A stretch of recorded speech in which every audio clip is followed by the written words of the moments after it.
there are 3 old anecdotes. Let's see what happens when we put them together. The first is about that monk who comes to his Buddhist master and says, "Master, I've just been reading the Christian Bible, and in it tells the story of how Jesus beat the olive tree because it was not bearing fruit. Master, tell me, what is the meaning of this story?" The master looked at him and said, "When you become a Jesus Christ, you will know why he did that." Then there's the story about the disciple who had been with his Indian guru for many, many decades. And the Indian guru called his disciple to him and said, "I can see that you are ready for the final initiation before Moksha. Are you ready?" Now the disciple had listened to the dissertations and read the teachings over the many years, and he believed that Moksha was that liberation, that state of cessation of responsibilities where one was free from desires and attachment to the world, etc., etc. And he said to his guru, "Oh, Master, I long for moksha above all else, but I have responsibilities. I've got a wife and children and a mother and father and a mother and father-in-law that I have to take care of." "Oh," said the guru, "well, let's not talk about that anymore. But why don't you practice this asana when you go home, and it will calm your heart from your concerns."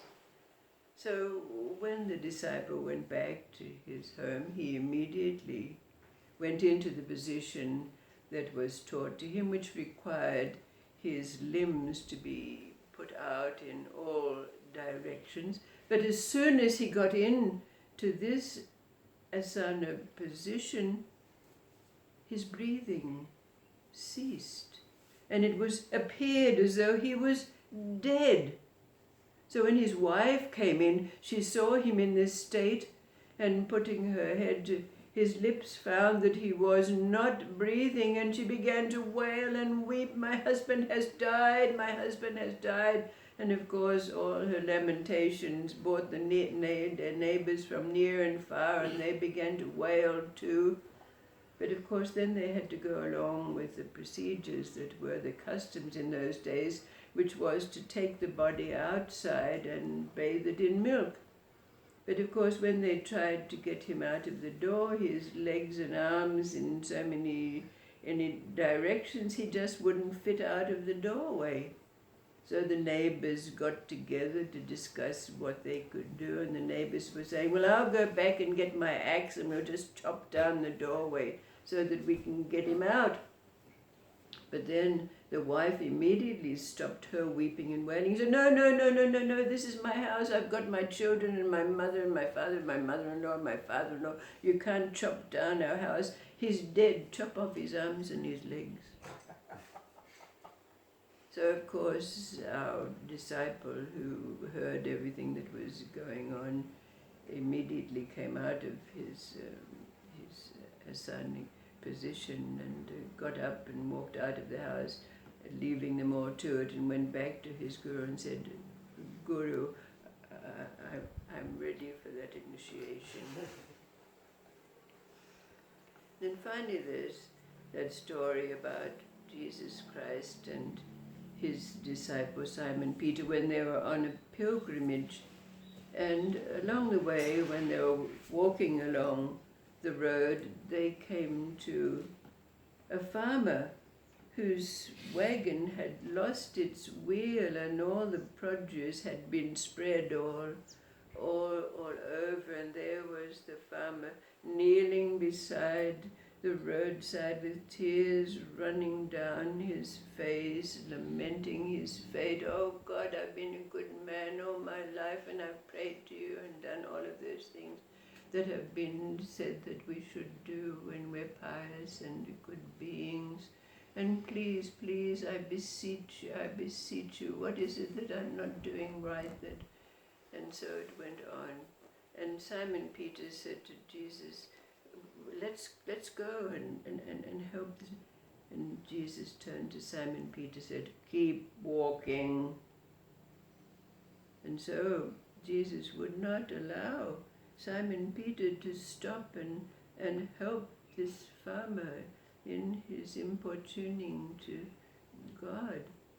But it wasn't too far when they got down the road, when they came across another farmer whose load of hay and his wagon had tipped over into a ditch, and there was a man using every kind of curse word he could, also bemoaning his fate.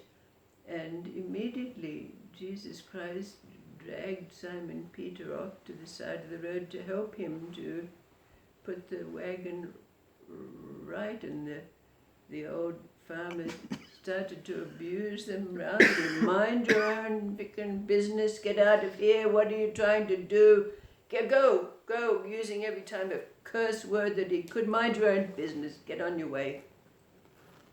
So Jesus Christ walked over to him, punched him on the jaw and knocked him right out cold on the side of the road. And then Jesus Christ proceeded to right the wagon and put the hay back into it.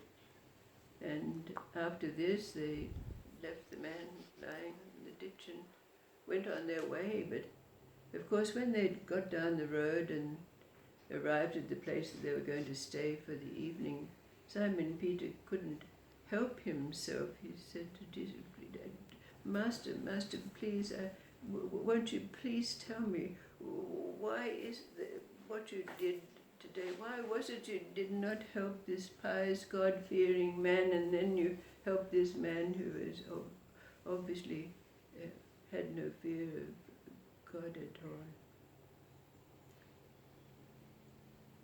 So of course, we're left with a question. What did Jesus Christ say to SimonPeter in reply to this question? But before we answer that question, perhaps we can consider, what is this place and what is this state that is said to be where we no longer need to see by the light of creation? Or, in other words, to look at body language, to listen behind the words that are being spoken, or feel the vibes that are there behind the facades. What is this state and this place that allows us to see without the light of our sensory awareness?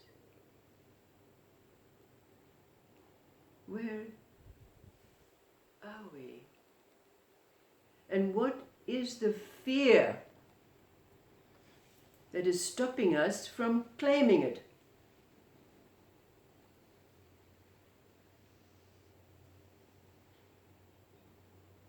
What is the fear that stops us from claiming this state?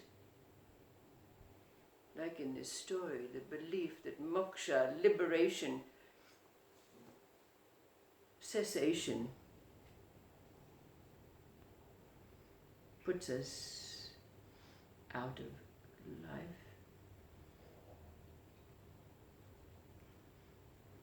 when we consider this, the question is still there. What is it that Jesus Christ said to Simon Peter in answer to his question? Why did you not aid this God-fearing man and yet help one who had no piety at all? What is this place? What is this state? Nirvana, liberation, God realization, moksha,